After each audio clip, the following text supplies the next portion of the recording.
진정한 강자만이 모든 것을 쟁취할 수 있는 수진계의 법칙 속에서 피로 새겨진 인연과 원한 그리고 냉혹한 배신과 동료애가 교차하는 무림의 서사. 수련과 경쟁이 소용돌이치는 선협세계에서 누구보다 치열하게 살아남아야 했던 한 청년의 이름은 소림입니다. 오늘은 선목기연이라는 작품을 소개하겠습니다. 2025년 3월에 올라온 1677화 분량 중에 저는 1400화까지 읽었습니다. 국내에 유통된다면 25화 무료 분량을 읽을 수 있지만 중국 사이트에선 110화나 되기 때문에 주인공 소림의 여인이자 범계 최고 미인 임설영이 나오는 부분까지 긴 분량으로 영상을 만들어 볼까 합니다. 일단 이 소설은 대표 선협소설 학사신공을 아주 대놓고 표절한 내용들이 많습니다. 소설을 읽다 보면 법보, 공법, 영충, 세계관 등 학사신공과 비슷한 이름과 설정이 눈에 보입니다. 그 중에 가장 기억나는 건 학사신공의 남공환이 익힌 공법이 소녀르네공인데 선목기연의 임설영이 익힌 공법이 소녀보령공입니다. 근데 웃긴 건 작가가 필력이 좋아서 대놓고 표절한 소설인데도 재밌다는 점이죠. 그래서 저도 1400화까지 읽게 되었습니다. 후반이 좀 지루하긴 한데 초중반을 재밌게 읽어서 나름 만족스러웠습니다. 선목기연을 읽으면서 제가 맘에 든 부분은 등장하는 수사들마다 계략이 뛰어나고 잔인하다는 것입니다. 보통 다른 선현물에서는 주인공이 쉽게 실력을 높일 수 있는 기연이나 조력자가 등장하는 경우가 많지만 이 소설은 초반부터 세상 물정의 어두운 주인공이 적들의 계략과 배신에 휘말리기도 하고 힘겹게 승리하는 과정을 그립니다. 결과적으로 주인공이 성장한다는 점에서는 비슷하지만 읽는 동안 느껴지는 분위기와 감상은 확연히 다르죠. 주인공이 초반에 여러 번 고난을 겪으면서 항상 적을 미리 대비하기 위해 다양한 수단을 준비하는 습관을 갖게 된 점이 인상적이었습니다. 예를 들어 좋은 검이 있음에도 영충을 기르거나 부적과 단약, 여러 가지 법보를 하나하나 힘들게 구입하거나 적을 쓰러뜨려 전리품으로 얻는 모습은 진정한 성장형 주인공의 면모를 잘 보여줍니다. 이 소설은 수선자들끼리 싸움에서 장비가 매우 중요합니다. 조금이라도 등급이 높은 법보나 영보를 가져야 대결에서 유리하게 적용하는데 다른 선현물보다 장비빨의 비중이 높다고 볼 수 있습니다. 소림의 주인공 버프를 살펴보겠습니다. 소림이 기이한 씨앗을 삼키고 의식 속에서 영목이 자라나는데 영목 공간에서 약초를 키울 수 있습니다. 연기 1대 50배, 축기 100배 이런 식으로 빠르게 약초를 키워서 연단을 통해 단약을 만들어 자신의 경지를 상승시킵니다. 이제 강호의 풍운과 수진계의 법칙 그리고 치열한 전투와 수많은 시련을 통해 소림이 어떻게 세상을 뒤흔드는 존재로 성장하는지 그 여정을 한번 따라가 보겠습니다. 소설을 읽은 것처럼 내용을 순서대로 꽤 긴 영상으로 만들었으니 시간 넉넉하실 때 느긋하게 보시길 바랍니다. 남방 옥계국과 북방 금석국의 전쟁으로 천하는 대혼란에 빠지고 가문과 전쟁, 도적의 창궐로 인해 백성들은 고향을 떠나 유랑길에 오릅니다. 어린 소림은 병든 아버지 소산, 여동생 소지와 함께 유민 대열에 합류하여 회원을 향해 힘겹게 이동합니다. 식량과 물이 부족해 절망적인 상황에서 그들은 광군과 마주치고 광군은 일꾼을 징발한다며 찐빵 5개를 미끼로 건강한 남자들을 모집합니다. 소림과 친구 소석은 가족을 위해 징발에 응하고 찐빵을 받아 가족에게 나눠줍니다. 소림과 소석 등 수백 명의 유민들은 광군의 지휘 아래 천로산맥 깊숙한 곳까지 이동합니다. 모두 산적 토벌을 위해 동원된 줄 알았으나 실상은 광군이 백년당이라는 무림 세력의 노예처럼 팔아넘긴 것이었습니다. 백년당 우두머리 무려는 이들을 광부로 부리며 매달 정해진 양의 광물을 캐오지 못하면 잔혹하게 채찍질을 하거나 죽임을 가한다고 선언합니다. 광산에서는 무공을 익힌 백년당 사내들이 감시하며 감히 반항하거나 탈출할 수 없는 분위기가 조성됩니다. 소림은 할당량을 채우지 못해 채찍질 당하는 광부를 보며 공포에 휩싸입니다. 매달 50근의 적철광을 캐야 하고 희귀한 현철광을 발견하면 한 달치 할당량을 면제받을 수 있습니다. 그러나 적철광조차 찾기 힘든 환경 속에서 소림은 최대한 다른 광부들과 마주치지 않기 위해 깊은 갱도로 들어가 혼자 채굴을 시작합니다. 허약한 몸과 초보 광부의 한계로 매우 적은 양밖에 캐지 못하지만 그는 필사적으로 살아남기 위해 광을 파는데 몰두합니다. 소림은 지금과 같은 속도로는 한 달 할당량인 적철광 50근을 채우는 것이 어렵다는 사실을 깨닫고 고민에 빠집니다. 그러던 중 식당에서 머리 큰 광부 대두가 돌이 많은 붉은 흙에서 적철광이 잘 나온다는 정보를 듣고 실제로 그 방법을 시도해보기로 합니다. 이후 소림은 광맥 분포를 연구하며 돌이 많은 곳 그리고 수정 광석 근처를 집중적으로 파기 시작합니다. 이 방법을 통해 채광량이 점차 늘어나고 마침내 한 달 할당량을 넉넉히 채울 수 있게 됩니다. 임무를 초과 달성한 소림은 광석을 납부하러 가는 길에 사모갱도 향곤 일당에게 통행세 명목으로 적철광을 강탈당할 위기에 처합니다. 갱도 안에서는 이미 향곤을 비롯한 3, 4명의 일당이 소림의 앞길을 막아서고 있었습니다. 향곤 일당은 이곳 사모갱도의 실질적인 지배자처럼 군림하며 신입이나 약해 보이는 동료들에게 노골적으로 통행세를 요구해왔습니다. 향곤의 날카로운 눈빛과 무거운 곡괭이를 어깨에 걸친 왕길의 위협적인 자세는 분위기를 단숨에 얼어붙게 만들었습니다. 소림은 침착하게 상황을 파악하며 갱도 안의 동선과 탈출로를 본능적으로 그려봤습니다. 이들은 위협과 폭력을 행사하며 소림을 몰아세웁니다. 그러던 찰나 갱도 안쪽에서 폭발음과 함께 사호갱도 무리의 습격이 시작되었고 갱도 안이 혼란에 휩싸였습니다. 그렇습니다. 매달 광석을 납부해야 되는 사람들은 각 갱도마다 나름의 세력을 갖추고 있어 서로 견제하고 충돌하는 일이 자주 일어납니다. 향곤 일당의 시선이 잠시 어지러워진 그 틈 소림은 잠재된 본능을 끌어올렸습니다. 왕길이 곡괭이를 휘두르며 다가올 때 소림은 순식간에 허리를 낮춰 왕길의 옆구리로 빠르게 파고들었습니다. 위급한 상황에서 소림은 평소 채광 작업에 사용하던 곡괭이를 왕길의 복부 깊숙이 단숨에 찔러 죽입니다. 소림은 왕길의 은전을 챙기며 밀쳐내고 일순간 빈틈을 노려 숙소 쪽으로 뛰기 시작했습니다. 향곤 일당은 분노에 차서 소림을 쫓으려 했으나 동시에 일어난 습격자들과 갱도 내 혼란 때문에 제대로 추격하지 못하고 현장은 곧 아수라장이 되었습니다. 처음으로 사람을 죽인 소림은 충격과 죄책감을 느끼지만 살아남기 위한 선택이었음을 되새깁니다. 이후 소림은 조심스럽게 숙소로 돌아옵니다. 다음날 강가에서 몸과 곡괭이를 깨끗이 씻은 뒤 광물 납부일에 맞춰 광장으로 나갑니다. 광부들은 한 달치 임무량을 들고 줄을 서며 임무를 완수한 자는 은전을 받습니다. 소림도 자신의 적철광 58근을 제출해 임무를 초과 달성하고 은자 8전을 받지만 광장에 나타난 주승 일당에게 은전을 강탈당합니다. 다행히 미리 일부 귀중품을 자신만 아는 갱도 깊은 곳에 숨겨둔 덕분에 더 큰 피해는 면하지만 언제 다시 향곤이나 위협 세력과 마주칠지 모른다는 두려움이 남습니다. 광산 생활은 계속되고 소림은 점차 채광법과 생존법을 터득하며 매달 임무를 꾸준히 완수하고 광산의 규칙과 냉혹한 현실에 적응해갑니다. 어느 날 소림은 적철광맥에서 검은 벌레를 발견하게 되고 이 벌레가 적철광을 부식시켜 철분을 흡수한다는 사실을 알아냅니다. 벌레의 약점이 불임을 알게 된 소림은 채광의 벌레를 활용해 매달 100근이 넘는 적철광을 캐낼 수 있게 됩니다. 그 결과 이제 매달 납부하는 임무 걱정에서 해방된 소림은 갱도 깊은 곳에 자신만의 영역을 구축하고 광산 동굴에 함정과 무기, 독약 등을 설치하여 철저히 방비합니다. 임무 납부일이 되어 광석 100근을 납부하기 위해 동굴을 빠져나가려던 소림은 3호 갱도의 폐주 향곤과 그의 부하들을 다시 마주칩니다. 향곤은 소림이 과거 왕기를 죽인 범인임을 추궁하며 위협하지만 소림은 자신의 아지트로 끓여들여 준비해둔 독가스와 비수, 함정, 세뇌 등으로 치열하게 맞서 싸웁니다. 함정과 무기로 향곤 일당을 하나씩 처치한 끝에 마지막으로 향곤마저 직접 세뇌 화살로 사살하여 숙적을 완전히 제거합니다. 향곤 일당을 정리한 소림은 은자를 획득해 생활에 필요한 물품을 마련하기 위해 밖으로 향합니다. 광산 마을에 있는 차파점에서 무공 비급까지 판매하는 것을 알게 되었지만 그동안 가격이 너무 비싸 쉽게 살 수 없었습니다. 자파점 노인 부비엄에게서 저렴한 가격에 고수경이라는 기초 무공 비급을 구입하게 됩니다. 처음엔 그 가치에 의심을 품었지만 현실적으로 더 나은 공법을 구할 여력이 없어 이 책을 들고 돌아와 본격적으로 수련을 시작합니다. 하지만 2달간의 수련 끝에도 아무런 내공의 기운을 느끼지 못해 낙담하게 됩니다. 그나마 고수경을 수련하면 온몸이 상쾌해지고 정신이 맑아진다는 점이 위로가 되었지만 눈에 띄는 무공의 진전은 없었습니다. 소림은 수련을 포기하지 않고 희망을 붙잡은 채 계속해서 수행을 이어갑니다. 광산에 끌려온 사람들은 3개월 연속으로 2배 이상의 광물을 납부하면 100년당의 외문 제자가 될 수 있습니다. 소림은 광산 동굴 안에 그동안 비축해둔 적철광을 납부하고 100년당의 외문 제자로 정식으로 발탁됩니다. 100년당 외문 제자가 된 소림은 앞으로 1년 동안은 오로지 무술과 내공 수련에만 집중할 수 있는 시간을 얻게 됩니다. 이 기간 동안 소림은 전적실에서 하나의 비급을 고를 수 있었고 자신의 처지와 앞으로의 생존을 고려해 도주와 탐색에 유리한 경신공법인 유흥경신술을 선택합니다. 1년 전 함께 광부 생활을 했던 친구 소석 역시 외문 제자가 되어 장법을 수련하며 빠른 성장세를 보입니다. 소석은 100년심경을 빠르게 익혀 다른 제자들을 압도하는 무술 재능을 보이나 고수경만을 고집한 소림은 느린 진도에 고민을 합니다. 1년의 수련이 흘러가면서도 소림은 고수경을 포기하지 않고 집념으로 수행을 계속합니다. 마침내 고수경 1단계를 완성해 몸 안의 내공의 흐름을 처음으로 느끼게 되며 그토록 염원하던 기감을 얻는 데 성공합니다. 이때만 해도 소림은 자신이 익힌 고수경이 수선에 입문하는 법술서인 줄 모르고 있었습니다. 100년당만 해도 고작 범인들의 무림 세력일 뿐이죠. 이후 1년의 수행 기간이 끝나자 외문 제자들은 광맥 탐색 임무를 받습니다. 소림은 유흥경신술과 고수경을 수련하며 산속에서 생존과 무공의 기초를 다집니다. 어느 날 철로 산맥 깊은 곳에서 수련 중에 하늘에서 날개 달린 괴상한 뱀과 이를 조종하는 신비로운 청년을 목격했는데 자신을 발견한 청년이 죽이려는 걸 보고는 폭포 아래 심연으로 뛰어내려 겨우 목숨을 건집니다. 심연 속에서 소림은 회색빛이 감도는 옥함을 우연히 발견합니다. 그 안에는 정체를 알 수 없는 괴상한 씨앗이 들어있었습니다. 죽을 고비를 넘긴 소림은 이 씨앗을 연구하기 시작하지만 물에 담그거나 불로 태워도 돌로 찍어도 손상되지 않는 비범함에 놀랍니다. 그는 자신도 모르게 그 씨앗을 입에 넣어 삼키게 됩니다. 씨앗을 삼키자마자 온몸의 혈관을 따라 기묘한 에너지가 소용돌이치며 잠시 의식을 잃을 정도의 고통과 전율이 그를 덮칩니다.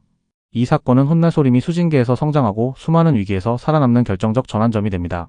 밖으로 나온 소림은 천로산맥에는 신성 같은 이들이 많다는 사실을 깨닫고 경계심을 더욱 높입니다. 어느 날 산동에 숨어 수련하던 소림은 바깥에서 벌어지는 두 선인들의 전투를 목격합니다. 바로 자신을 죽이려 했던 청년 재창과 또 다른 어린 산수 제자가 영무초를 두고 혈투를 벌입니다. 두 사람은 각종 법기와 초식을 펼치며 치열하게 싸우고 어린 산수는 수명을 깎는 대가로 강력한 목계법수를 사용합니다. 재창 역시 강력한 법기와 괴수로 맞서며 일진일퇴의 사투가 이어집니다. 소림은 이 압도적인 전투를 숨죽여 지켜보며 무림을 뛰어넘는 수선자들의 세계를 처음으로 가까이에서 체험하게 됩니다. 재창과의 혈투에서 어린 산수 소년이 자신의 수명을 대가로 손원금수를 사용해 재창에게 깊은 상처를 입힙니다. 재창은 치명상을 입고 쌍이 흑사를 회수한 뒤 복수를 다짐하며 도망칩니다. 남겨진 어린 소년은 팔이 잘리고 수명을 잃어 급격히 늙어 죽기 직전의 상태에 이릅니다. 몰래 지켜보던 소림은 주저 끝에 그를 공격하지 않고 다가갑니다. 앳된 소년은 죽기 전 소림에게 재창에게 복수해달라고 부탁하며 자신을 묻어달라는 유언을 남깁니다. 이에 대한 보답으로 오목 영패와 영무초 그리고 수련서와 지도를 받습니다. 소림은 대화를 통해 수진계의 기본 공법과 상식을 알게 되고 자신이 익힌 고수경 역시 수진 공법임을 깨닫게 됩니다. 그리고 자신이 연기 3층의 경지인 것을 확인합니다. 소림은 앳된 소년을 바로 묻으려고 시신을 만지는 순간 갑자기 푸른 빛에 휩싸여 의식을 잃고 기이한 공간에 들어가게 됩니다. 그곳은 10평 남짓의 밭과 초록색 영목이 있는 곳이었고 앳된 소년의 원신이 빛 덩어리로 나타나 그와 함께 갇히게 됩니다. 소림은 소년이 육체를 빼앗으려 했다는 것을 눈치채고 원신과 신경전을 벌입니다. 그러나 영목은 소년의 원신을 삼킬 수 있는 존재임이 드러나고 소년은 공포에 질려 소림에게 각종 비밀과 보물의 위치, 수련법을 알려주며 풀어달라고 애원하다가 결국 영목에게 힘을 빼앗겨 사라집니다. 소림이 영목을 건드리자 다시 현실로 돌아오고 약속대로 앳된 소년의 시신을 매장하며 수성계의 잔인한 현실을 깨닫습니다. 소림은 도망친 재창이 다시 올까봐 이곳을 떠나기로 합니다. 위험한 구역을 피해가며 반년 넘게 방랑과 수련을 반복하는 가운데 수진계의 혹독한 현실과 느린 성장의 어려움을 체감합니다. 그러던 어느 날 요수 무라살 뚜꺼비와 만나서 사투 끝에 승리한 후 선성의 사냥팀을 만나게 됩니다. 팀의 리더 나수와 여동생 쌍아 그리고 여씨 형제 등과 조우한 소림은 서로가 산수도인임을 확인하고 무은선성으로 동행할 것을 제안받습니다. 소림은 먼저 사냥의 몫을 요구하지 않겠다고 밝히고 대신 무은선성으로 가는 길만 알려달라고 요청합니다. 그렇게 하여 소림은 수련세계에서 처음으로 동료들을 만나게 됩니다. 소림은 나수의 소개로 팀원들을 정식으로 알게 됩니다. 팀은 리더 나수, 여동생 나쌍, 여씨 형제 여문 여무, 과묵한 난쟁이, 묘호로 구성되어 있습니다. 각자 출신과 수위를 공유하며 친분을 쌓은 뒤 소림은 자신의 처지와 수련 동기를 간략히 소개합니다. 모두 무은선성의 다양한 사연으로 모인 산수 출신임이 드러나고 이번 흑린호 방문 목적 역시 범급 초계 요수인 흑린사 사냥임이 밝혀집니다. 사냥 준비와 동시에 소림은 수진자의 경계와 요수의 등급 구분 등 수련세계의 기본 구조에 대해 자세히 듣게 됩니다. 사냥 목표인 흑린사의 희귀성과 위험성 그리고 분배를 두고 벌어진 묘호의 노골적인 이익 요구는 현실적인 수련계의 이면을 보여줍니다. 나수는 공정한 분배안을 제시해 팀의 갈등을 미연에 방지합니다. 나수 일행은 정교한 함정과 각자의 능력을 활용해 흑린사 사냥을 개시합니다. 여씨 형제의 화염과 얼음법술, 나쌍의 그물벗기까지 합세해 격렬한 전투가 펼쳐집니다. 팀은 치열한 협력 끝에 흑린사 3마리 모두를 잡는 데 성공하고 재료를 약속대로 공평하게 나눕니다. 사냥이 끝나자 팀원들은 흩어지고 나수 남매만이 소림과 함께 무은선성으로 향합니다. 소림은 나수 남매의 배려에 깊은 감사를 느끼며 수련계에 대한 궁금증을 해소할 기회로 삼습니다. 나수 남매와 동행하는 동안 소림은 철로산맥의 수련세계 구조에 대해 이야기를 듣습니다. 5대 종파가 영산 영맥과 주요 자원을 장악한 현실, 산수들의 힘겨운 생존과 불만, 무은선성의 역할 등 수련계의 이면을 자연스럽게 깨닫게 됩니다. 곧 이들은 짙은 안개로 은폐된 무은선성 외곽에 도착하고 나수의 안내로 진법을 뚫고 성 안에 입장합니다. 천년의 역사를 지닌 웅대한 성체와 수십만 명의 적의 수련자, 각종 법기와 재료가 거래되는 상점가 등 번성한 수련 도시의 풍경이 소림을 압도합니다. 5대 종파 제자가 특권을 누리며 우대받는 모습, 영석이 주된 화폐로 쓰이는 경제구조 등 소림은 이 모든 것을 직접 체험하며 큰 충격을 받습니다. 나수 남매와 작별한 뒤 소림은 성안을 돌아다니며 수련계 생활의 견문을 넓히고 하룻밤을 비싼 값에 묵으면서도 새로운 세계에서의 첫걸음을 내딛습니다. 소림은 무은선성의 방실을 둘러보며 적의 수련자들의 힘겨운 현실을 체험합니다. 여러 상점에서 기초공법, 약초, 법기 등 다양한 물품을 구경하지만 가진 은전이 적어 마음껏 살 수 없는 자신의 처지를 실감합니다. 그러던 중 수진상식전에라는 책을 은자 5냥에 구입하여 수련세계의 상식과 연근 수련자의 자질에 대한 정보를 얻게 됩니다. 책에는 연근의 종류와 등급 그리고 그에 따른 수련의 한계와 5대 종문의 입문 방법 등이 상세히 설명되어 있습니다. 소림은 자신이 연근을 지녀서 고수경을 익혔던 것에 안도하면서도 자질이 얼마나 될지 알지 못해 연근 측정을 결심합니다. 소림은 무은선성 내 단초산 소속의 영각에서 연근 측정을 받습니다. 영각 담당자는 5대 종문이 지령근 이상의 인재를 선점하기 위해 무료로 연근 측정을 제공하고 있다고 말합니다. 측령석으로 측정한 결과 소림의 연근은 위령근으로 판정됩니다. 위령근은 최저 등급의 자질로 평생 연기 기수련 초기 단계를 넘기 힘든 운명임을 뜻합니다. 충격에 빠진 소림은 며칠간 방에 틀어박혀 절망하지만 끝내 수련의 길을 포기하지 않겠다고 결심합니다. 5대 종문에 가입할 길이 막히자 그는 목숨을 걸고 30년마다 열리는 지굴에 들어가는 방법만이 남았음을 깨닫습니다. 지굴에는 자령화라는 희귀한 약초가 있는데 약초를 5대 종문에 바치면 입문할 수 있습니다. 소림은 일단 실력을 올려 지굴 도전을 준비하기로 합니다. 그는 어기법과 기초법술, 치유와 해독에 필요한 약재 등 꼭 필요한 것만 구입합니다. 생존에 필요한 자원을 마련한 뒤 화산지대에 서식하는 화갑수 사냥에 나섭니다. 화갑수와의 전투에서 힘겹게 승리하며 직접 사냥과 생존의 경험을 쌓아갑니다. 반복된 사냥과 부상, 약제 치료 속에서 소림은 점차 자신의 법술과 생존 능력을 향상시킵니다. 화갑수를 반복해 사냥하던 어느 날 소림은 심한 내상을 입은 뒤 내시법을 시도합니다. 경맥과 오장육부, 단전 등 자신의 신체 내부를 처음으로 명확히 인식하게 되고 미간에서 손톱만한 회색 구름 같은 이질적인 존재를 발견합니다. 이를 조사하다가 무의식 중에 기묘한 회색 공간으로 빨려 들어가게 됩니다. 그곳에는 예전에 삼켰던 신비한 씨앗이 자라난 푸른 영목이 있습니다. 우연한 발견으로 인하여 앞으로 푸른 영목 공간에 자유롭게 진입할 수 있었는데 그 공간이 무슨 용도가 있는지 알아내지 못합니다. 소림은 화산에서의 고된 수련 끝에 수십 마리의 화갑수를 사냥하며 수전수를 침묵 단계까지 올리지만 실전에서 보조 법술이 없어 한계를 느낍니다. 경제적 사정으로 새로운 법술을 사지 못한 채 더 강한 요술을 찾아 철로산맥의 호요곡으로 향합니다. 이틀 동안 어기 비행으로 날아가던 중에 영무초를 발견합니다. 10년 된 영무초는 연기 초기에 수련을 높이는 울령단의 주 재료입니다. 하지만 소림이 발견한 영무초는 기껏해야 5, 6년짜리였고 소림은 자신의 푸른 영목 공간에 심어보기로 합니다. 다시 현실 밖으로 나왔을 때 우렁찬 호랑이 울음소리가 들려옵니다. 소림이 조심스레 이동해보니 검치호를 노리던 두 고수의 암투를 목격합니다. 두 사람은 검치호를 사냥한 뒤 욕심으로 서로를 배신해 결국 모두 중상을 입고 쓰러지게 됩니다. 결국 이엄이라는 수사가 승리하고 소림은 지켜보는 걸 들키게 됩니다. 소림은 중상 입은 이엄의 공격을 가까스로 막고 수전술로 이엄을 처치하는 데 성공합니다. 두 사람의 시신과 검치호의 시체를 숨기고 전리품을 정리합니다. 이 과정에서 그는 치물대, 고수경 완본, 섬령순, 화양공 등 다양한 공법과 재료, 하품 영석 등을 얻습니다. 또한 화영 각인과 각종 귀중한 법술을 손에 넣게 되어 당분간 생존과 성장에 큰 걱정이 없어집니다. 곧바로 새로운 도전으로 금우응이 서식하는 풍병산으로 향합니다. 금우응의 금색 깃털로 교환 가능한 어풍해를 얻기 위해 수렵과 관찰, 잠복을 반복합니다. 맹금류처럼 사냥하는 금우응의 습성을 파악하고 치밀한 매복으로 한 마리씩 격파하며 차근차근 금색 깃털을 모아나갑니다. 반년의 실험 끝에 소림은 마침내 금색 깃털 100개를 모으고 안개 은선성으로 가서 어풍해와 교환합니다. 소림은 영목 공간에 심어둔 영무초가 불과 반년 만에 약효가 3배 이상 자란 것을 발견하고 그 기묘한 공간과 영목이 약초 성장에 비범한 영향을 미침을 깨닫게 됩니다. 이를 실험해보기 위해 방시에서 영무초의 씨앗, 회추나 씨앗 등을 구입해 심습니다. 소림은 안개 은선성에서 각종 영약과 법술, 연기, 연단술에 관한 지식을 모으며 6달 동안 조심스럽게 활동합니다. 이 과정에서 이엄에게서 얻은 재료를 조금씩 판매하여 무려 100개가 넘는 하품 영석을 손에 쥡니다. 하지만 가장 큰 기쁨은 영목 공간의 작은 영목이 심어둔 영무초와 회추나의 성장을 폭발적으로 가속시킨다는 사실을 확신하게 된 것입니다. 이 기연 덕분에 소림은 무한에 가까운 영초 자원을 손에 넣은 것과 다름없는 우위를 갖게 됩니다. 이후 자신의 수련 한계를 극복하기 위해 본격적으로 연단에 도전할 결심을 하고 필요한 도구와 단방을 찾기 시작합니다. 소림은 법기 전문점인 영단루에서 중계 공격 법기인 7인참을 160개 하품 영석에 구입하여 무장합니다. 그리고 영단 제조법, 즉 올영단과 회원단의 단방을 구하려 시내의 야광포를 찾아갑니다. 야광포 주인 공낭중은 그와 거래를 제안합니다. 조건은 3년 안에 웹불 살모사의 쓸개를 가져오는 것.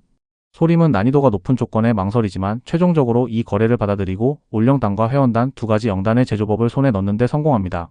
소림은 성동방시에서 자신의 묘목 공간에서 키우던 20년 양령의 영무초 5뿌리를 통해 희귀한 은빛 연단로를 구입합니다.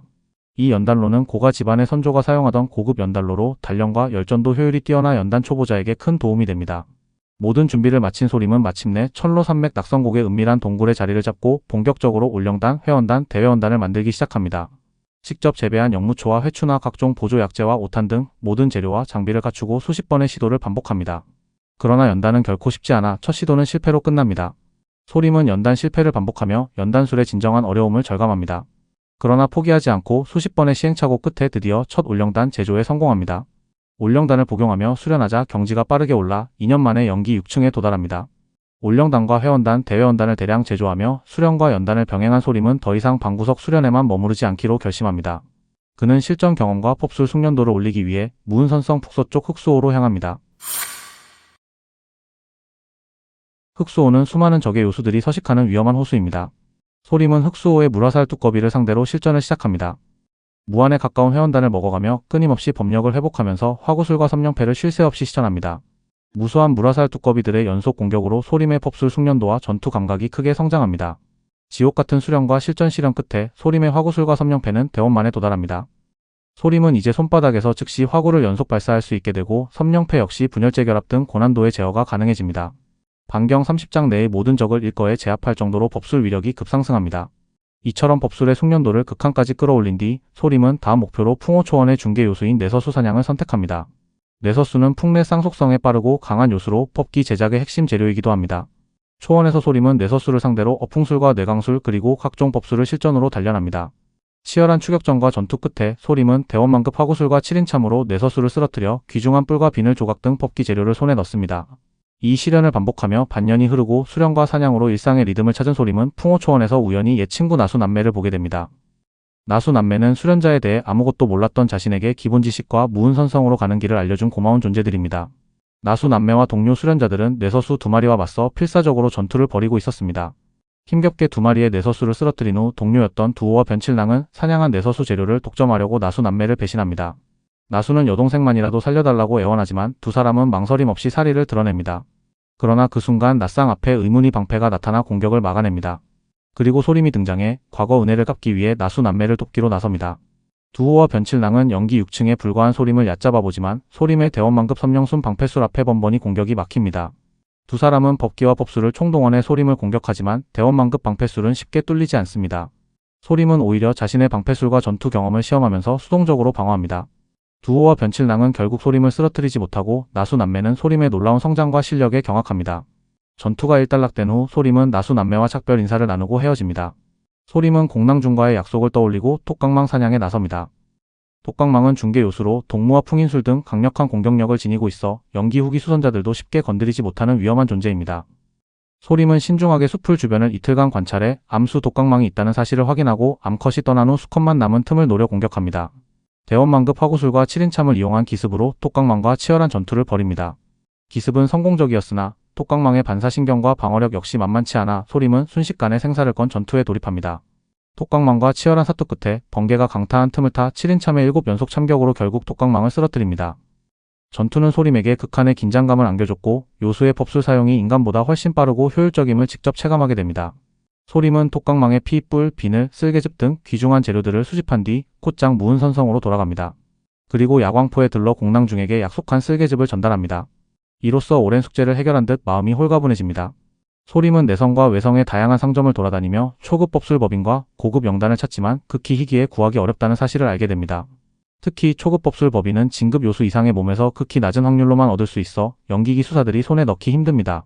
연기 6층에서 7층, 즉 연기 중기에서 후기로 진입하는 고비 앞에서 지금 영단보다 더 높은 등급의 영단이 필요한 소림은 해답을 찾으려 고민합니다.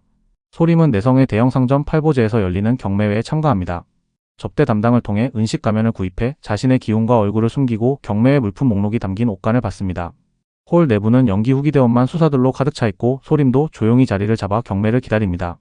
경매회가 시작되고 다양한 고가의 법기와 재료, 영단, 부적, 초급 법술 법인 등이 경매 품목으로 등장합니다. 첫 경매품은 극품 법기 수학으로 치열한 경쟁 끝에 하품 영석 500개에 낙찰됩니다. 이어서 80년 된 화속성 오행 영초, 금속성 파갑인, 수속성 정수방패, 뇌속성 청래검 등 고급 법기와 희귀 약재들이 줄줄이 등장하며 가격은 천정부지로 치솟습니다. 소림은 오행 영초와 몇몇 법기에 관심을 보이지만 직접 재배가 가능하거나 더 절실한 경계 상승 수단에 집중하기 위해 입찰을 포기합니다. 소림의 목적은 공격력 상승이 아닌 연기 후기로 돌파할 자원과 생존에 필요한 비장의 카드 획득입니다. 경매의 마지막에 대원만급 초급 법술이 봉인된 3장의 부적을 적극적으로 입찰에 참여해 1300개의 하품 영석에 낙찰받는 데 성공합니다. 이 부적들은 비상시에 사용할 생존의 최후 수단으로 소림의 앞으로의 모험에 큰 안전장치가 됩니다. 소림은 범인들이 사는 마을에 있는 부가 장원으로 향합니다. 소림이 연기 3층일 때 재창과 싸우다 죽은 어린 산수의 부탁을 기억했기 때문입니다. 괘씸하게 자신의 몸을 탈사 시도하려다 영목에게 소멸당했고 어린 산수가 죽기 전에 말한 보상을 받아야만 마음이 풀릴 것입니다. 부가 장원에 도착해서 그곳의 집사에게 부천의 부탁으로 물건을 가지러 왔다고 밝힌 뒤 안내를 받아 부가의 비밀 밀실로 들어갑니다. 밀실은 특수한 법력 장치로 보호되어 있었고 그 안에는 옥간, 붉은 옥패, 정체불명의 금속, 단약, 하품 영석 등이 있었습니다. 소림은 옥간에서 울령단 제조법과 그 효능을 극대화할 수 있는 방법을 발견해 큰 기쁨을 느낍니다. 그러다 손바닥 크기의 붉은 옥패를 만지자 강렬한 붉은 빛이 번쩍이며 의식을 잃고 영목 공간으로 빨려 들어가게 됩니다. 소림은 영목 공간에서 붉은 광채의 영체 부영을 마주합니다. 부영은 어린 산수 부천의 아버지이자 연기기 대원만의 수선자로 밀실의 옥패 속에 자신의 원신을 봉인해둔 상태였습니다. 소림과 부영은 서로 협상 끝에 부영은 화원패의 사용법을 소림에게 전수하고 대신 자신의 원신을 해치지 말라고 합니다. 화원패는 신체의 기혈을 소모해 법술 위력을 60%까지 증폭시켜주는 강력한 비보였으나 기혈 소모가 커서 비장의 무기로 삼기로 합니다. 소림은 이 법기를 얻고 기뻐하며 밀실에서 필요한 물품을 모두 챙깁니다. 소림은 무은선성을 떠나 7인참을 타고 이동하며 수은곡에 잠시 머뭅니다. 하지만 경매장에서 자신을 노리고 있던 3명의 강자에게 매복당합니다. 3명 중 2명은 연기기 대원망경지 실력자로 소림이 경매장에서 얻은 보물과 부적을 노리고 따라온 이들입니다. 소림은 싸움이 불가피함을 깨닫고 먼저 수위가 가장 약한 연기 8층의 여성에게 전력을 집중합니다. 요염한 여성은 강력한 중계 방어 법기와 은비녀 고급 법기를 사용하며 맞서지만 소림은 기초대원망 경지의 화구술, 내계법술, 어풍술 등을 연달아 발동해 치열하게 싸웁니다. 결정적으로는 소림이 봉인된 부적, 소래폭술까지 발동하며 압박하고 결국 여성은 방어를 뚫고 화구에 휩싸여 목숨을 잃고 맙니다. 하지만 그 사이 두 남자는 강력한 도끼와 번개 마법으로 반격, 소림은 방패법기와 영체보호막으로 가까스로 막아내지만 심각한 부상을 입고 피를 토합니다. 그럼에도 불구하고 기지를 발휘해 여성의 치환당 주머니만 낚아채 도망을 시도합니다. 소림은 중상을 입고도 화원패의 힘을 통해 어풍술 속도를 60% 올리고 기적적으로 현장에서 탈출하는 데 성공합니다. 극한의 탈출 끝에 소림은 외딴 산골짜기 동굴에 몸을 숨깁니다. 중상을 입은 소림은 울령단을 복용하며 동굴에서 장기간 요양에 전념합니다. 자신의 실력이 노출된 상황에서 함부로 움직이지 않고 요염한 여인을 처치하고 얻은 주머니에서 귀중품들을 확인합니다. 고급 청금색 방패, 지굴 3층의 일부 지도, 그리고 정체를 알 수 없는 영초 등 뜻밖의 전리품을 얻게 됩니다. 특히 지굴 3층 지도는 지굴 실현을 앞둔 소림에게 큰 도움이 될 정보입니다. 소림은 충분히 부상이 회복된 뒤 철로 산맥을 빠져나와 한때 가족과 함께 도망쳐왔던 추억의 땅 회원으로 향합니다. 오랜만에 회원 현성을 찾은 소림은 거리마다 무리민들로 붐비고 있습니다.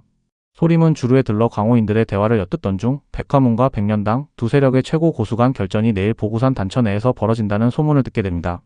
백년당의 젊은 고수가 자신의 친구 소속일지도 모른다는 의심을 품은 소림은 직접 그 결전의 현장에 가보기로 합니다.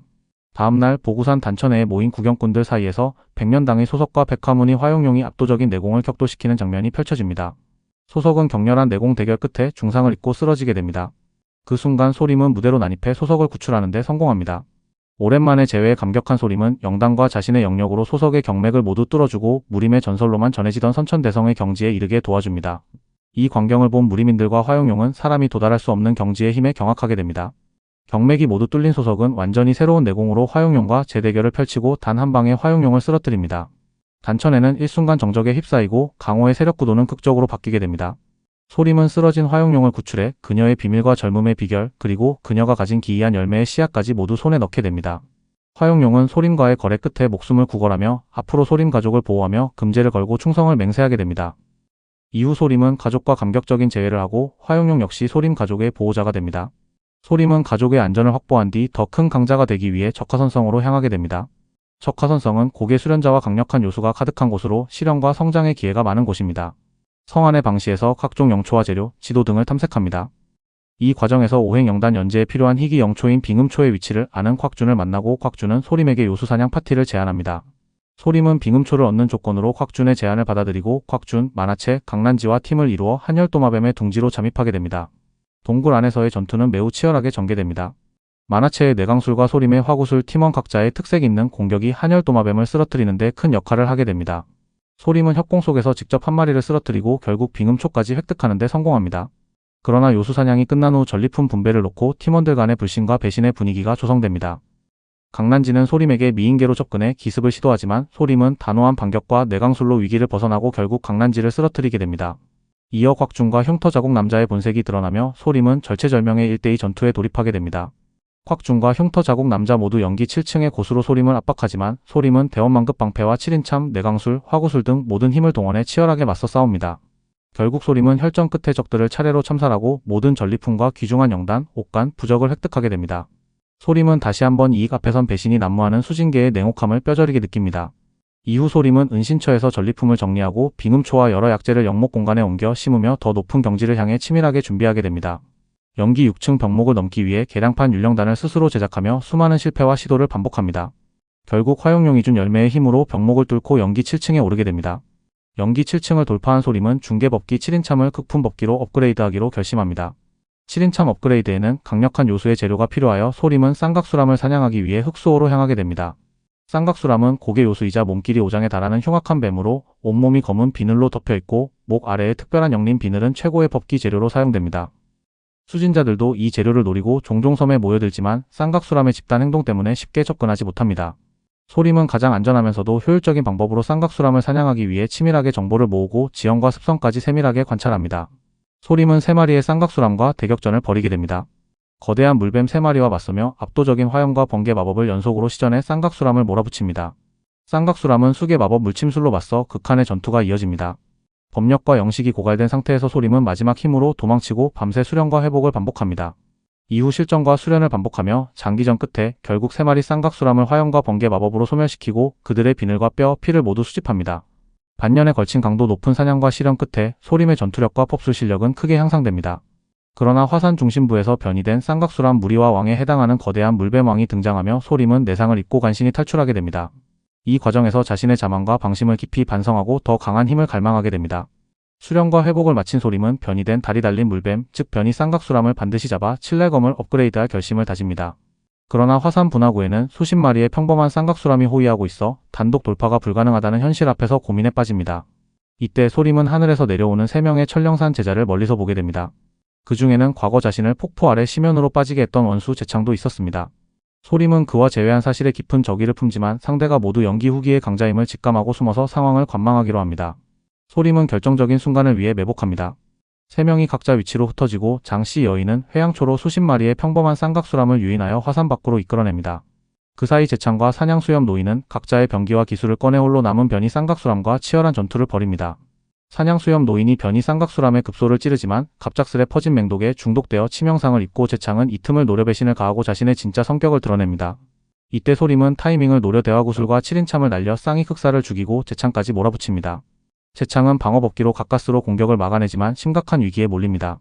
그러던 중 강씨 성을 가진 여자가 수십 마리의 쌍각수람과 함께 현장에 도착합니다. 소림은 강씨 여자의 도착과 다가오는 쌍각수람 무리를 보고 빠른 판단으로 사냥수염 노인의 전리품을 챙기고 도망을 선택합니다. 제창은 소림이 남긴 피해에 분노하면서도 소림이 기회를 잡아 치고 빠지는 냉철함의 위기를 느낍니다. 소림은 외딴 섬의 동굴에서 전투로 얻은 전리품을 정리합니다. 변이 쌍각수람의 비늘, 머리, 척추뼈 등 7인참 업그레이드에 필요한 모든 재료를 확보합니다. 그리고 사냥수염 노인의 전리품 중에 어령결 등 공법서도 발견합니다. 어령결은 영충을 조종하는 난해한 공법으로 소림에게 신선한 충격을 줍니다. 소림은 반년 가까이 수련한 끝에 초급 법술을 끌어올렸으나 대원만 등급까지 도달하려면 시간이 촉박함을 깨닫고 고민에 빠집니다. 자신의 한계를 극복하고 지굴이 열리기 전에 전투력 향상에 집중하기로 마음먹습니다. 소림은 흑복도라는 위험한 섬을 실현 장소로 선택합니다. 흑복도에는 독을 품은 강력한 박쥐 요수 마흑복이 군락을 이루고 있어 생존 자체가 쉽지 않은 환경입니다. 특히 드물게 나타나는 마흑복왕은 순간이동에 가까운 마령섬 초급 법술까지 사용하기에 소림조차도 극도의 긴장감 속에 들어갑니다. 소림은 흑복도의 산동굴에서 마흑복 무리를 직접 유인해가며 끊임없는 실전 전투와 법술 시전을 반복합니다. 대화구슬, 허원영둔 등 방어와 공격 법술을 쉼없이 구사하며 동시에 마흑복의 집단 공격을 방어하는 고강도의 훈련을 이어갑니다. 반복된 전투로 인해 중상을 입기도 하지만 점차 법술의 위력과 응용력, 시전, 숙련도가 크게 향상됩니다. 그의 집념과 끈기는 거의 광기 수준에 가까워지며 위험을 두려워하지 않는 결연함을 보여줍니다. 4달에 걸친 고된 실현 끝에 소림은 허원영둔과 대화구슬 모두 대원만 등급에 거의 도달하지만 마지막 벽을 넘지 못해 답답함을 느낍니다. 이때 마침내 거대한 마흑복왕이 모습을 드러내며 순간이동에 가까운 마령섬을 사용해 소림을 위협합니다. 마흑복왕과의 정면 대결이 시작됩니다. 소림은 허원영둔과 대화구슬, 내극술까지 총동원해 마흑복왕의 맹렬한 공격에 맞섭니다. 마흑복왕은 검은 안개와 발톱 그리고 갑작스레 폭발적인 힘을 끌어올리는 비술까지 선보여 소림을 깊은 위기로 몰아넣습니다. 두 존재는 끝내 치열한 일진일퇴의 싸움을 펼치며 소림도 심각한 부상을 입지만 결코 포기하지 않습니다. 극한의 접전 끝에 소림은 화음패로 강화된 대화구슬로 마흑복왕을 정면에서 타격하고 드디어 그를 불태워 쓰러뜨립니다. 그 결과로 초급 법술 마령섬의 법인을 얻고 자신이 법술 숙련도에서 한 단계 도약했음을 체감합니다. 소림의 대화구슬은 마침내 대원만 경지에 도달하게 됩니다. 1년 가까이 이어진 혹독한 시련을 마친 소림은 다음 목표로 방어법보 연재에 필요한 재료인 한석을 얻기 위해 범급 대원만 요수 한상쟁의 소굴로 향합니다. 소림이 한상쟁의 소굴로 향하던 중 갑자기 거대한 도끼의 습격을 받고 경계태세에 들어갑니다. 곽준, 곡시 청년 그리고 입가에 붉은 점이 있는 여성 등 세 인물이 모습을 드러냅니다. 이들 중 2명은 과거 소림과 악연이 깊은 인물들로 이번에는 소림을 죽이기 위해 한자리에 모였습니다. 소림 역시 경지가 부족하여 도망쳤던 예정과는 달리 싸울 준비를 하며 적들과의 불가피한 결전을 앞두고 있습니다. 소림은 뇌강술과 7인참을 활용해 곽준의 방어막을 순식간에 돌파하여 단칼에 곽준을 처단합니다. 곽준의 원신이 도망치려 하지만 소림은 화구술로 원신까지 완전히 멸살합니다. 이 과정에서 곡시 청년과 신씨성을 가진 여자가 경악하며 소림을 협공하지만 소림은 단약을 먹어가며 허월영둔의 힘으로 그들의 공격을 방어합니다. 하지만 2명의 연기기 대원만 수련자와 대치하면서 법력이 급격히 소모되어 소림은 위기감과 동시에 자신의 공격 수단이 한계에 다다랐음을 절감하게 됩니다. 곡씨 청년의 도끼 공격과 신씨 여자의 기문병기가 합쳐지면서 소림의 방패가 연달아 깨지고 법력이 심하게 소모됩니다. 소림은 자신이 중급법기 7인참만으로는 상대를 끝낼 수 없음을 깨닫고 비장의 수단인 대화구슬을 준비하기 시작합니다. 동시에 곡씨 청년과 신씨 여자도 초조함과 위기감에 휩싸입니다. 소림은 대원만 경지의 대화구슬을 전개해 신씨 여자를 집중적으로 공격합니다. 9개의 강력한 화구가 상대의 금엽둔을 순식간에 박살내고 신씨 본인마저 화염에 휩싸여 원신까지 소멸시킵니다. 곡씨 청년은 두려움과 분노, 후회 속에 최후의 결전을 준비합니다. 곡씨 청년은 고개방어법기와 도끼법, 금채수를 모두 드러내고 소림 역시 허월영둔, 천금방패, 7인참, 대화구슬 등 모든 수단을 동원합니다. 두 사람은 생사를 건 결전에 돌입합니다. 두 사람은 서로의 필살 공격을 맞부딪히고 소림은 치열한 도박 끝에 방어에 성공합니다. 곡씨 청년은 결국 화구술의 연속 공격을 막지 못하고 완전히 소멸되어 시신조차 남기지 못합니다. 소림은 전투의 후유증을 추스르며 다시 법력을 회복하기 위해 휴식을 취합니다. 이어 적들을 처치해 얻은 치환낭을 확인하며 귀중한 수령단, 이계 진급 요수 비늘 등 여러 보물을 획득합니다. 자신에게 필요한 수련 자원과 공법, 부적, 법기 등을 분류하고 앞으로의 도약에 필요한 자산을 정리합니다. 이후 한상쟁이 서식한다는 정보를 따라 비밀 동굴로 향합니다. 동굴 안에는 강대한 요수 한상쟁이 기다리고 있고 소림은 극한의 경계 속에서 사투를 준비합니다. 이번 한상쟁 사냥이 성공해야만 새로운 방패인 영은순 제작에 필요한 재료를 완비할 수 있습니다. 동굴에서 소림은 한상쟁과 치열한 전투를 벌입니다. 한상쟁의 강력한 빙계 공격과 압도적인 육탄전의 소림은 연이어 밀려나고 허원영순과 7인참이 파괴되는 등 위기를 겪습니다. 하지만 소림은 뇌극술로 한상쟁을 일순간 기절시키고 이어 연속 대화구슬과 흑목사로 한상쟁을 마침내 쓰러뜨립니다. 전투 후 한상쟁의 몸에서 한석을 획득하며 마침내 영은순 제작에 필요한 모든 재료를 손에 넣게 됩니다. 재료를 모은 소림은 적화선성의 고기루로 향합니다. 치밀하게 변장을 하고 신중하게 움직이며 그간 사냥한 재료를 한꺼번에 판매하고 7인참 업그레이드를 맡깁니다. 소림은 영은방패 제작을 위해 연성실을 빌려 자신만의 연기 연성에 몰두하게 됩니다. 집중력과 법력을 극한까지 끌어올려 마침내 반투명하고 녹색 광점이 흐르는 강력한 영은방패를 손에 넣게 됩니다. 이제 소림은 연기 8층 진입을 준비하며 한층 곧 다가올 지구 시련을 만반의 준비로 맞이할 각오를 다집니다. 소림은 업그레이드된 칠날참을 타고 설령선성으로 이동합니다. 설령선성으로 향하는 도중 소림은 거대한 금망에 걸려 길을 막히고 맙니다. 그곳에는 과거 원한이 있는 채창과 장씨 성의 여수 그리고 백년문 외문 제자인 규수대환이 기다리고 있습니다. 채창은 소림의 빠른 성장과 과감한 행동에 위기의식을 느껴 장씨 여수와 규수대환을 끌어들여 반드시 소림을 제거하려고 찾아다니고 있었습니다. 세 사람은 동시에 강력한 법기와 살수로 소림을 공격합니다. 거대한 금망에 갇힌 소림은 7인참과 대화구슬, 영은방패까지 모든 힘을 동원해 치열한 혈투를 벌입니다. 이어 규수대환의 그만도 공격을 초급법술과 기민한 움직임으로 맞서며 7인참으로 죽입니다. 전투가 길어질수록 채창은 소림의 실력과 기연의 경계와 두려움을 느끼고 이 싸움에서 목숨을 잃을지도 모른다는 위기를 체감합니다. 이어지는 법기 공세와 압박 속에서도 소림은 법력을 극한까지 끌어올려 방어와 반격을 이어가며 결국 9개의 자줏빛 화구를 집중 발사해 장씨 여수를 참살합니다. 장씨 여수가 최후를 맞이하자 채창은 마침내 숨겨온 비장의 수단들을 동원합니다. 채창이 투척한 고개 기부와 마기가 폭발하자 소림은 방패와 온갖 방어 수단을 총동원해 간신히 공격을 버텨냅니다. 그러나 소림도 중상을 입고 채창은 끝내 결정타를 날리지 못하자 목숨을 보전하기 위해 전력을 다해 도주합니다. 소림은 이 전투가 자신에게도 엄청난 위협이었음을 뒤늦게 깨닫고 더욱 경계심을 키웁니다. 피비린내 나는 싸움을 치른 소림은 소지품을 수거한 뒤 설령선성으로 향합니다. 설령선성은 5대 종문 중심부에 위치한 설원 위의 대형선성으로 진귀한 자원과 강자들이 모이는 곳입니다. 소림은 위장한 신분으로 선성에 입장해 다양한 수진자들과 마주하며 다가올 지구 실현을 준비합니다. 설령선성에는 지구 실현에 참가해 자령화를 구해서 이 지역 최고의 5개 종문에 입문하려는 수많은 중소문파 그리고 수많은 산수 출신의 연기기 대원만 고수들이 모여 있었습니다. 소림은 이들 틈에서 자신의 연기 7층 수위를 올릴 방법을 모색합니다. 철로 산맥의 영초와 영단은 이미 희귀해져 있으며 5대 종문과 일부 대가문만이 영전을 소유해 영초 재배가 가능합니다.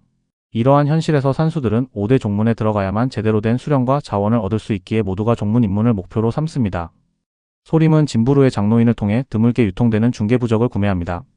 중개부적인 내폭술 부적은 매우 비싸고 귀한 물건으로 소림은 전 재산의 절반을 소비하는 출혈을 감수하고서라도 전력을 보강합니다. 그는 곧 다가올 지구 실현의 위험과 성공 가능성을 높이기 위해 이 결정을 내립니다. 지굴 개방일이 다가오자 설령선성에는 수많은 수진자들이 모여들고 상점들은 인산인해를 이룹니다. 모든 준비를 마친 소림 또한 마음을 다잡고 설령선성을 떠나 만리설원으로 향합니다. 지구 실현이 열리기 전 산골짜기에는 금단기 수련자가 모습을 드러냅니다. 금단 노조의 등장은 수많은 연기기 수련자들에게 경외심과 부러움을 자아내고 5대 종문이 절대적인 권력과 질서를 실감하게 합니다. 5대 종문의 대표자들이 모두 모인 가운데 지구 실현의 규칙이 선포됩니다. 지굴에 들어간 자는 한 달 동안 생존해야 하며 그 기간 동안 자령화를 얻는 것이 목적입니다. 마침내 5명의 금단기 고수들이 각 방위를 맡아 술법으로 지굴 입구를 개방하고 삼봉우리에는 칠흑색 고리와 부적들이 떠오르며 거대한 시련의 문이 열립니다. 소림과 1만 명이 넘는 연기기 수련자들이 압도적인 긴장감 속에서 목숨을 건 시험장으로 달려듭니다. 소림은 칠흑색 고리를 통해 지굴 1층에 입장하게 되며 이곳은 매우 짙은 연기를 가진 거대한 원시림으로 이루어진 세계임을 실감합니다. 이곳에서 하루 수련의 효과는 바깥에서의 3일에 해당할 정도로 탁월합니다. 하지만 곳곳에 수많은 수련자들과 더불어 강력한 대원만급 요수가 등장해 순식간에 수련자를 죽이는 장면을 직접 목격하며 긴장감을 높입니다. 소림은 신중히 주위를 살피고 주변의 수련자들과 요수를 경계하면서 조심스럽게 광활한 황무지에 진입합니다. 수많은 해골들이 널려있고 길을 따라가던 중 앞선 7명의 수련자들이 붉은 화운에 휩싸여 참변을 당합니다. 이 화운은 수천 마리의 은날개 불개미가 모여 만든 요수로 엄청난 속도로 먹잇감을 집어삼키며 소림에게도 위험이 닥칩니다. 소림은 불개미 무리의 추격을 받으며 극한의 긴장 속에 목숨을 걸고 황무지를 빠르게 돌파합니다. 소림은 비망림 안에서 곳곳에서 수련자들 간의 전투와 강도질을 목격합니다. 자령화를 얻으려는 자들뿐 아니라 타인을 죽이고 약탈하는 산수와 5대 종문 제자들이 팀을 이뤄 행동하는 모습에 경계심을 한층 더 높입니다. 5대 종문 제자들도 지굴 실현에 참여했는데 그들도 자령화를 종문에 바치면 축기단을 얻을 수 있습니다. 이에 소림은 지굴에서 채집하는 자령화가 축기단을 만드는 핵심 재료라고 생각합니다. 소림이 청계초원 입구에 이르렀을 때 갑작스러운 매복을 받아 전투가 벌어집니다. 상대는 연기 9층의 남녀 강도였는데 남자는 강력한 법기와 낫을, 여자는 특이한 누의 요술을 사용해 공격해옵니다. 그러나 소림은 대화구슬과 칠날참 그리고 영역방패를 활용해 차례로 격파합니다. 치열한 전투 끝에 소림은 강도 남녀를 모두 처치하고 방심 없이 현장을 정리합니다. 그 모습을 멀리서 지켜본 4명의 수련자가 등장합니다. 이들은 각기 강력한 실력을 갖춘 대형 도끼를 든 남궁진이라는 청년과 연기 대원만급 백상지 여수사 그리고 2명의 9층 수련자로 구성된 팀입니다. 이들은 소림에게 적대적이지 않음을 밝히며 강도와 요수의 위험을 함께 돌파하고 자령화를 얻자는 명분으로 팀 합류를 제안합니다. 소림은 신중하게 이들의 제안을 검토하며 지굴 3층까지 동행하기로 합니다. 남궁진이 이끄는 5명의 팀은 지굴 2층에서 요수의 위험이 급증함을 인식하고 힘을 합쳐 3층까지 진입하기로 결정합니다. 대화와 교류 속에 서로 호감을 쌓으며 청계초원을 무사히 통과하고 성림협곡으로 향합니다. 이곳이 지굴 2층의 핵심 난관임을 남궁진이 직접 설명하고 팀은 경계심을 더욱 높입니다. 5사람은 성림협곡의 위험성과 분영망이라는 미지의 요수에 대한 정보를 나누며 천천히 전진합니다. 분영망은 범급 대원만이지만 진급 요수에 맞먹는 힘과 6개의 분신을 만들어내는 특수 능력을 지녔기에 치명적입니다. 협곡에서 수련자의 시체와 비명 그리고 요수의 흔적을 목격하며 일행은 긴장감을 놓지 않습니다. 곧 단초산의 외문 제자 3인이 10여 마리의 분영망에 포위당해 생사를 다투는 장면에 마주치고 남궁진 팀은 위험을 무릅쓰고 이들을 도울지 의견을 모읍니다. 결국 공동 생존을 위해 구조전에 동참하기로 합니다. 단초산 제자들은 분영망의 약점을 알려주고 소림 일행도 적극 협력합니다. 소림은 자신의 실력을 절반 숨겨 약하게 만든 대화구슬을 전개해 분신들의 실체를 노립니다. 5명이 힘을 합쳐 일제히 분신과 진체를 공격하며 결국 분영망을 치명상 입히는 데 성공합니다. 치열한 연합 공격으로 분영망의 실체가 드러나고 집단 공격에 제압당합니다. 전투 후에는 요수의 재료 분배를 놓고 오장청이 소림의 몫을 헐값에 사려하며 갈등이 일지만 백상지가 적극 개입해 소림이 합당한 대가를 받도록 돕습니다. 이어 구조한 단초산 외문 제자 물로와 그의 동료들이 합류하면서 팀의 전력이 더욱 보강됩니다. 이후 일행은 별다른 충돌 없이 협곡을 통과하며 지굴 2층의 마지막 관문에 가까워집니다. 소림 일행은 성림 협곡을 지나 드넓은 풍파호에 도달합니다. 남궁진은 미리 준비한 법기 운광주를 꺼내 동료들과 함께 안전하게 호수를 건너려 합니다. 이미 많은 수련자들이 저마다의 방법으로 호수를 건너고 있었고 그 과정에서 각종 법기와 법술, 기이한 탈 것들이 등장합니다. 모두가 한 발 앞서 지굴 3층에 들어가 자령화를 얻기 위해 속도를 다투며 긴장감을 더합니다. 이때 호수 한가운데에서 갑자기 수많은 요수 귀면침녀 무리가 출현합니다. 이 요수는 엄청난 방어력과 맹독을 지닌 붉은 털, 날카로운 송곳니, 치명적인 꼬리침을 가진 존재로 위협을 줍니다. 약점은 머리에 붉은 털이지만 발동하면 자폭에 가까워 공격과 방어 모두가 위험한 상황이 됩니다. 각계격파를 피하기 위해 모두 힘을 합쳐 정면 돌파를 선택합니다. 그러나 도망치던 일부 수련자는 더 많은 귀면어 무리에게 포위당해 죽음을 맞이합니다. 결국 소림 일행과 일부 수련자들은 귀면침녀와의 전면전을 감수하며 앞으로 나아가게 됩니다. 귀면침녀와의 본격적인 전투가 시작됩니다. 소림, 백상지, 물로 등은 각자의 법기와 법술을 동원해 귀면침녀와 격렬하게 맞섭니다. 전투가 길어지며 소림 일행은 점차 법력이 고갈되고 귀면침녀의 수는 점점 많아집니다. 상황이 점점 절망적으로 치닫는 가운데 멀리서 흰 베일을 쓴 백포 여인과 4명의 여성 고수들이 등장합니다. 백포 여인은 뛰어난 방어 법술과 완성도 높은 연기 원륜을 지녔으며 4명의 여인과 함께 강력한 방어 마법진을 펼칩니다. 이들은 차가운 표정으로 귀면침녀 무리를 압도적으로 제압합니다. 백포 여인 본명이 임설령으로 밝혀집니다. 그녀는 천로 산맥 5대 종문 중 천운각의 천령근 소유자이자 절세 미녀로 14살 때 이미 연기기 대원만에 도달한 천재입니다. 임설령은 4명의 동료와 함께 초급 법수를 대원만 경지까지 끌어올린 압도적인 실력으로 귀면침녀 무리를 얼려버리고 연기 원륜으로 순식간에 선멸합니다. 그녀의 힘은 기존에 싸우던 모든 수련자들을 압도하는 수준입니다. 소림과 일행은 임설령의 압도적인 실력과 연기의 완성도를 목격하며 감탄과 부러움을 감추지 못합니다. 이제 남은 수련자들은 그녀의 등장을 계기로 새로운 국면을 맞이하게 됩니다. 임설령은 허리춤에서 녹색빛을 띤 진기를 꺼내 분수 한광진을 펼치며 방어를 강화하고 몽롱한 녹색빛 안에 은빛 열쇠를 띄웁니다. 그리고는 동료들과 함께 균열 속으로 뛰어듭니다. 이 틈을 타 소림 일행도 전투를 뚫고 균열로 진입합니다. 소림 일행은 균열 속으로 진입해 깊고 어두운 산중 동굴로 떨어집니다. 이곳은 전설로만 전해지던 풍파수부로 과거 화신기 수진자가 남긴 비밀의 도장입니다. 일행은 풍파수부에 얽힌 유물과 자령화를 두고 소림은 자령화 채취를 위해 각자의 길을 선택합니다. 소림은 고서의 지도에 따라 황풍동에 도착 칠흑 같은 산동으로 진입합니다. 황풍동 내부는 강한 광풍이 몰아치지만 소림은 이를 뚫고 산림에 도달합니다. 산림 중심의 연못가에서 소림은 귀한 이계 영초 활인과를 발견합니다. 그러나 그 순간 왕씨 성을 가진 연기 대원만 수사가 소림을 기습합니다. 왕씨 수사는 강력한 얼음 송곳법술과 비도법기로 소림을 위협하지만 소림은 대원만급 강력한 방어와 공격법기로 응전합니다. 소림과 왕씨 수사는 치열하게 싸우며 서로의 법기와 비밀 병기를 소진합니다. 그때 전투 중 숨어있던 연기 대원만 경지의 부부가 등장해 왕씨 수사를 협공합니다.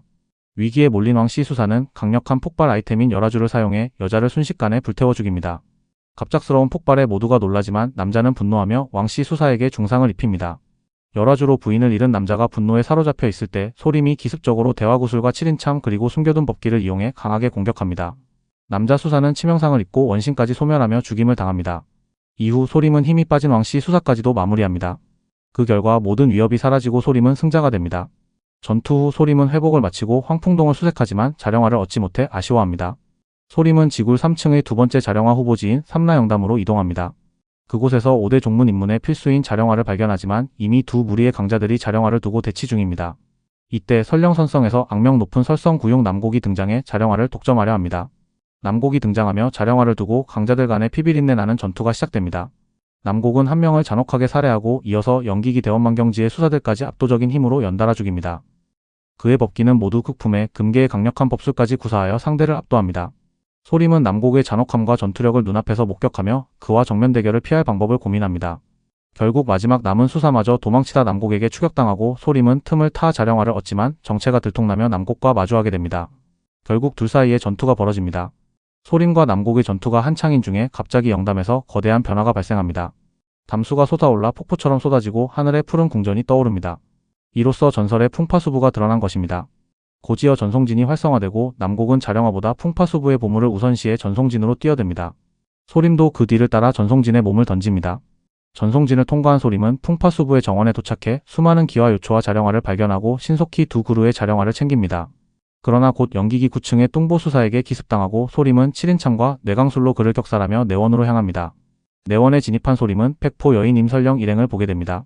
내원에는 연기기 대원만 이상의 최강 수사들이 모여 있으며 모두 풍파수부 중심의 작은 궁전 영광금제를 파괴하기 위해 대치 중입니다. 소림은 누각 내부를 탐색하다 침대 밑에 숨겨진 기묘한 폐의 홈을 발견하고 예전에 부가 장원에서 얻은 나무패를 맞춰보니 숨겨진 밀실로 들어가게 됩니다. 밀실 통로를 따라 깊숙이 들어간 소림은 7개의 돌기둥이에 강력한 연기와 진귀한 법복 그리고 신비한 2개의 보물이 놓여있는 밀실에 도달합니다. 그중 청연보전이라는 비전 수련법과 한연은광감이라는 고급 법보가 소림의 시선을 사로잡습니다.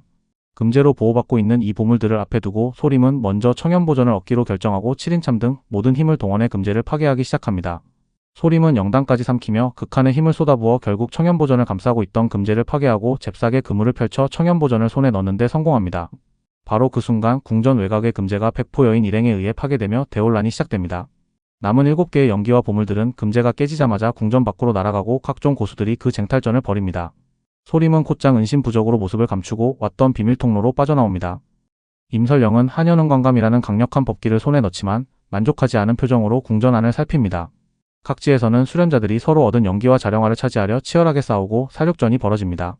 소림은 기원을 얻은 후 안전한 은신처를 찾아가 깊은 산중에 동굴을 파고 들어가 은둔 수련에 들어갑니다. 이후 풍파수부에서 얻은 청연보전의 연구에 착수합니다. 소림은 청연보전이 단순한 연기법이 아니라 5대 종문 고위 제자나 지도자금만 허가받아 수련할 수 있는 귀중한 비술임을 깨닫고 환희를 느낍니다. 청연보전은 뇌와 화속성의 법술 위력을 배가시키는 보조술법으로 5대 종문에서조차 소수만이 전수받을 수 있습니다. 소림은 곧장 수련하지는 못하지만 축기 경지에 도달하면 이 비술을 익힐 수 있을 것으로 기대합니다. 소림은 마침내 연기 8층에 진입하는 데 성공하고 수련에 대한 자신감을 얻게 됩니다. 지굴 내의 살육전은 막바지에 이르고 대부분의 수진자가 목숨을 잃거나 자령화를 얻고 퇴장합니다. 소림은 지굴 2층으로 이동하는 길에 과거 인연이 있던 나수 남매와 재회합니다. 나수는 팔이 잘릴 정도로 크게 다친 상태로 동생 낯상과 함께 절망에 빠져 있었습니다. 소림은 소문제와 곡강이 과거 자신을 중상시킨 원수임을 기억하고 주저없이 전투에 돌입합니다. 두 수진자를 상대로 소림은 다시 한번 힘을 보이며 7인창과 법기들을 동원해 강적들과 싸움을 벌입니다. 소림은 압도적인 전투력으로 소문제 일행을 차례로 참살하며 원한을 깨끗이 청산합니다. 나수 남매는 은혜를 갚기 위해 자령화를 주려고 하지만 소림은 이를 정중히 거절하며 은원을 깔끔히 정리합니다. 소림은 안전한 곳을 찾아 남은 시간 동안 수련에 집중합니다. 자령화를 내송이 얻게 된 것을 확인하며 만족감을 느낍니다. 시련이 종료되고 지굴 출구에는 자령화를 소지한 수련자들에게 5대 종문 입문 자격인 대도령이 수여됩니다. 대도령을 가진 자는 설령선성 각 종문 앞에 가서 바로 외문 제자로 입문할 수 있습니다. 지굴에서 생존해 나온 수련자들은 10분의 1도 안 되는 극소수입니다. 소림 역시 무사히 수색을 통과해 대도령을 얻게 됩니다. 낯상은 천령산, 남곡은 백년문을 선택하며 각자 선택의 갈림길에 서게 됩니다. 소림은 5대 종문 중 약초로 단약을 만들기로 유명한 단초산 입문을 선택하고 외문 제자로 등록됩니다.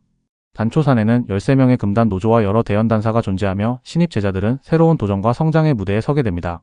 드디어 소림이 수선 문파에 가입하는 모습입니다. 선목기현은 미천한 산수소림이 배신과 시련, 전투와 피해 강호 속에서 진정한 강자가 되어가는 여정입니다.